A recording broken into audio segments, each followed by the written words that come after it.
Y claro, hoy vamos a hablar de algo distinto a lo que venimos hablando siempre. Siempre venimos hablando y redundantemente insistiendo en lo mismo: política y economía. O sea, son dos factores determinantes, por supuesto, en la vida de nuestras sociedades, en nuestras luchas estériles a veces. Pero nos hemos estado olvidando, sobre todo nosotros desde el peronismo, la base fundamental del sustento de nuestra nacionalidad, de nuestro acervo, de nuestros valores, de nuestra identidad nacional, que es la cultura.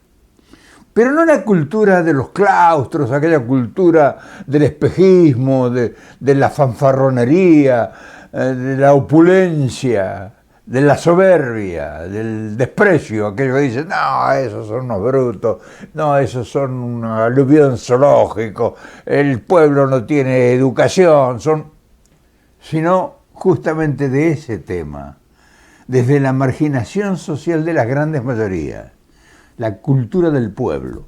Y claro, hablar de la cultura del pueblo es meterse en un berenjenal terrible, porque te van a saltar a la yugular enseguida. ¿Y este a quién representa?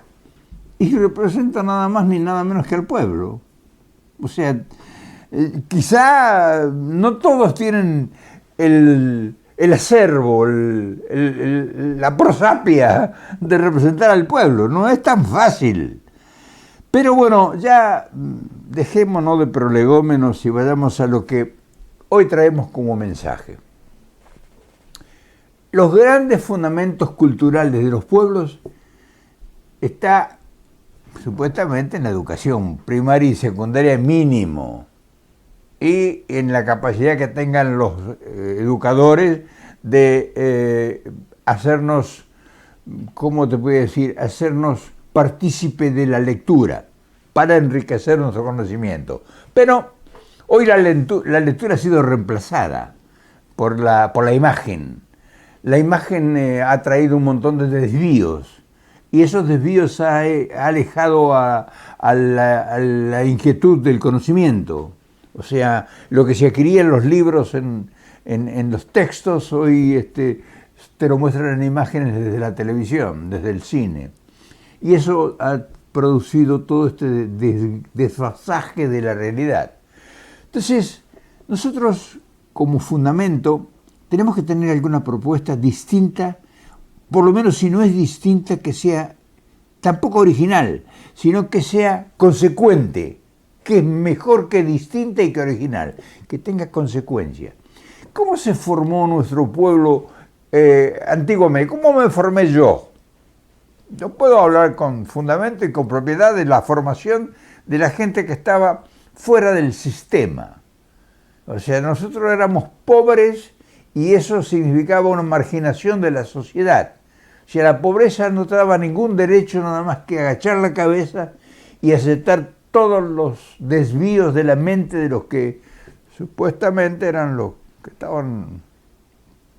Un tipo que tenía una determinada posición social era un millonario, un rico. Los otros eran marginales.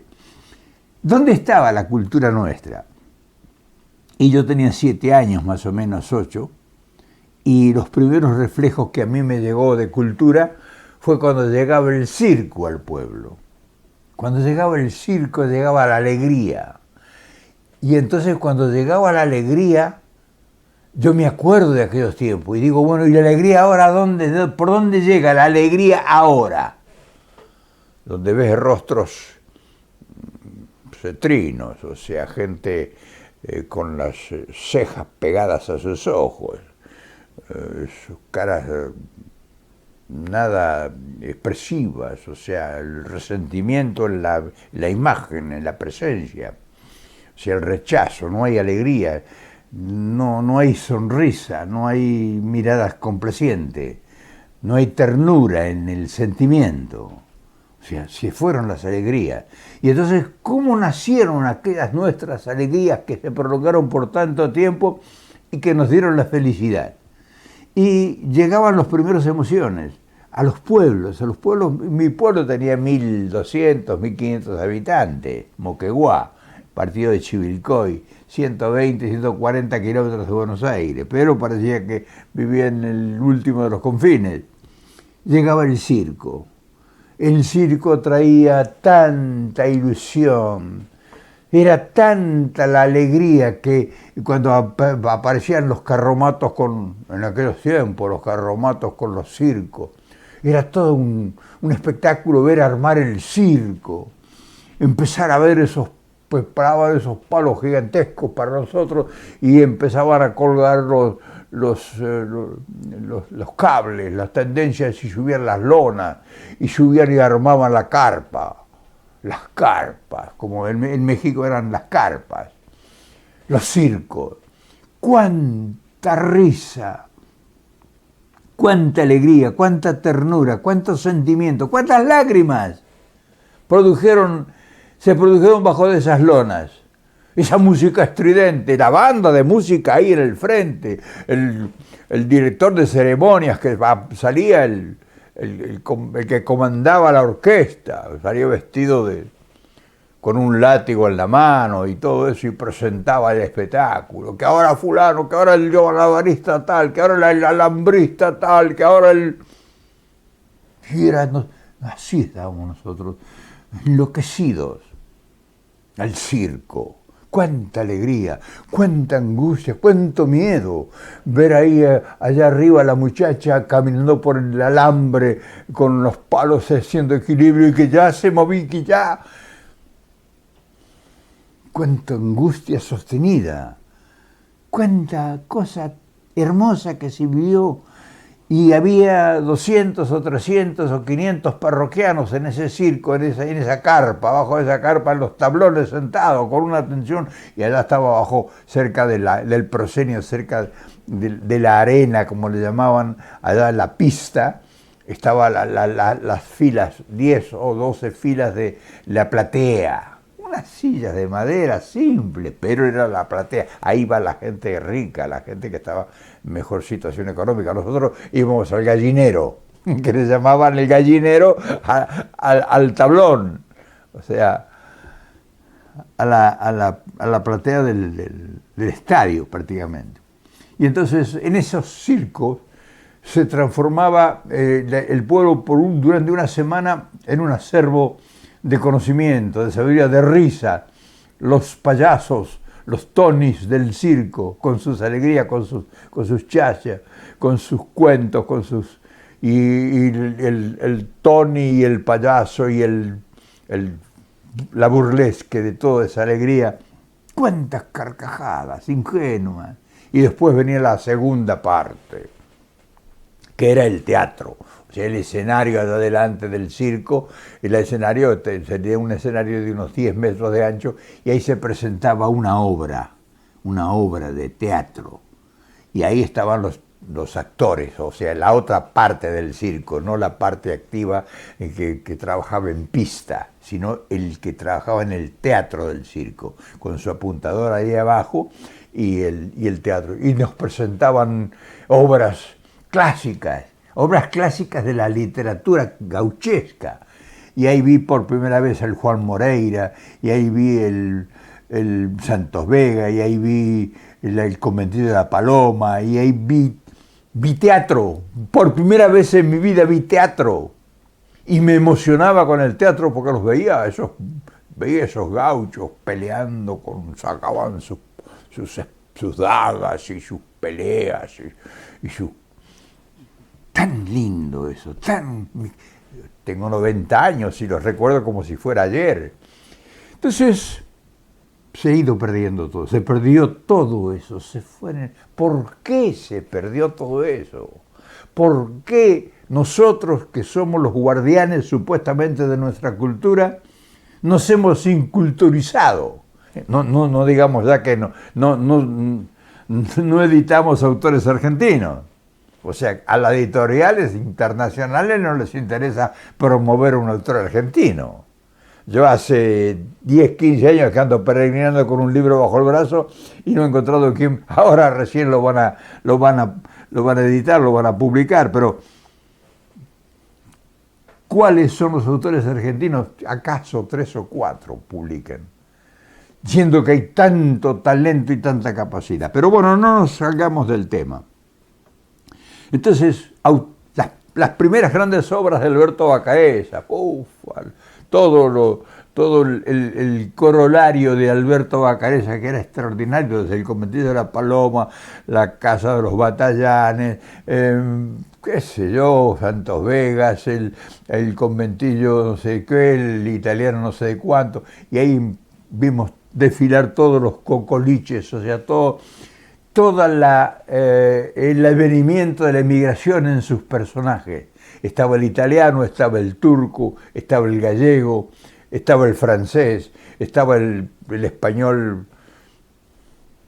El Conventillo de la Paloma, por ejemplo, tiene un desfile de personajes típicos de esas épocas, las primeras épocas del siglo XX. Entonces nosotros ahí teníamos abrevaje hacia un conocimiento distinto, que nos producía lo más lindo de todo, alegría. La llegada del circo, algunos traían animales, leones, tigres, otros traían perros amaestrados, otros loros amaestrados, en fin, era todo un acontecimiento. En una época que fue ingenua, como toda gran época de alegría y de grandeza. Las épocas de alegría y de grandeza son épocas de ingenuidad, porque es el espíritu, la desnudez del espíritu, es el sentimiento del alma, lo que queda grabado. Fíjese que han pasado 80 y tantos años de aquellas épocas y yo me acuerdo como si fuera hoy, quedó grabada en mi mente. Ahora pregunto, porque ahí viene la cuestión, ¿ya eso se ha perdido para siempre?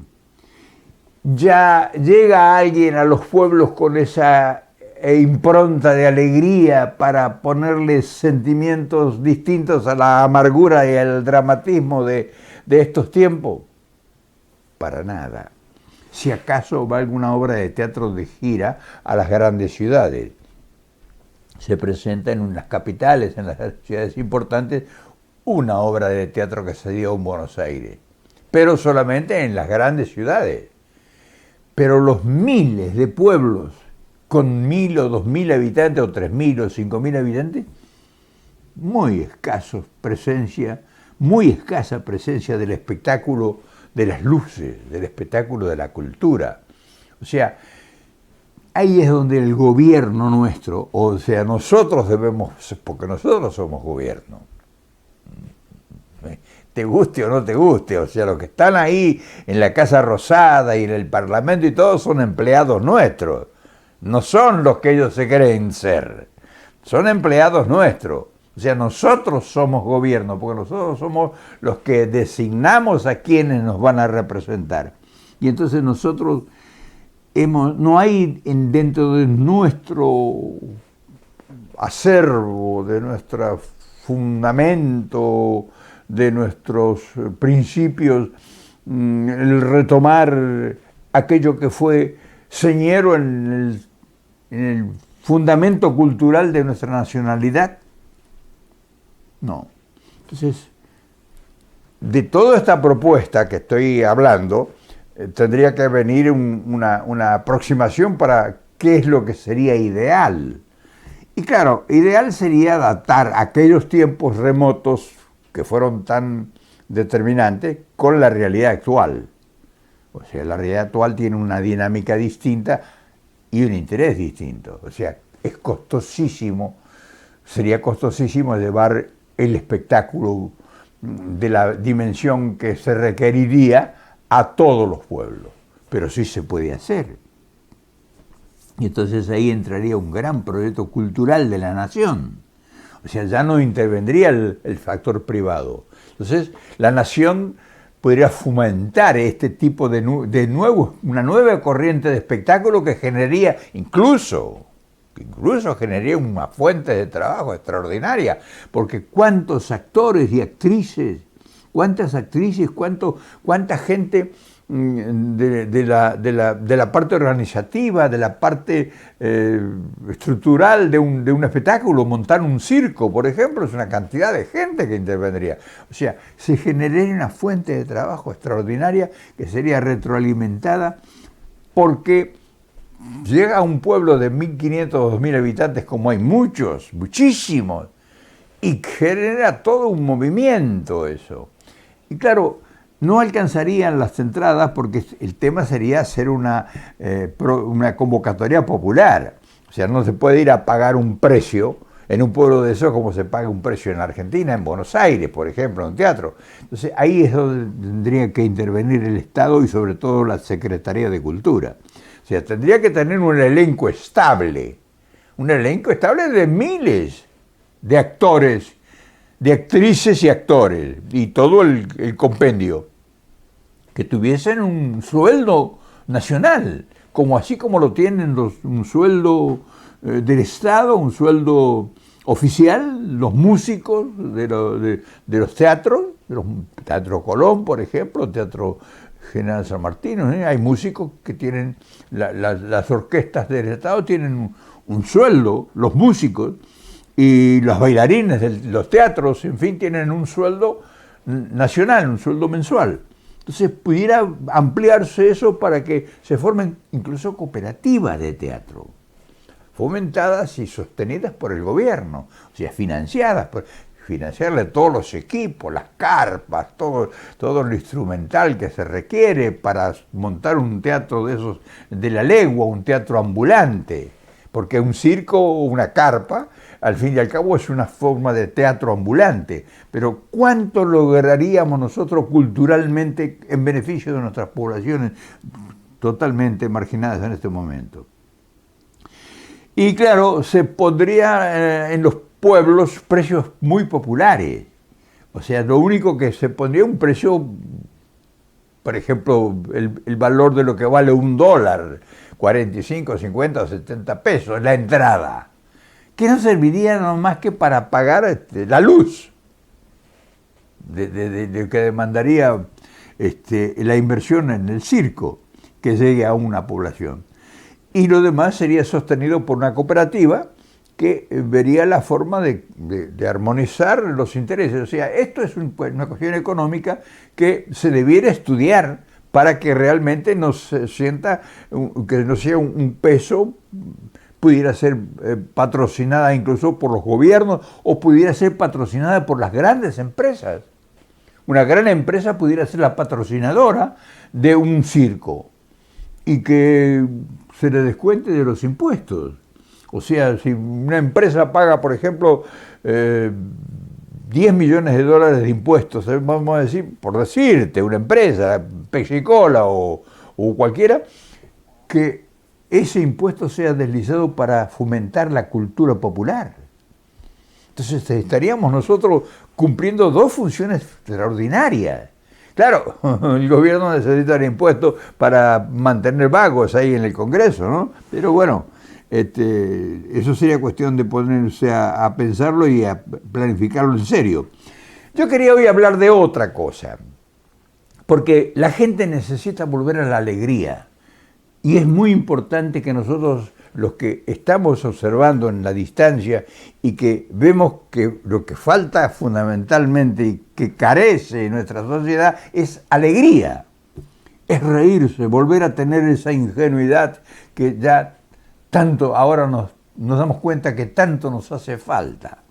Y claro, es un poco irónico saber que muchos lo van a tomar en una forma, digamos, con liviandad. Y es natural, es lógico. Los tiempos han hecho que nuestras culturas y nuestras conductas estén soliviantadas por lo inmediato, lo trivial.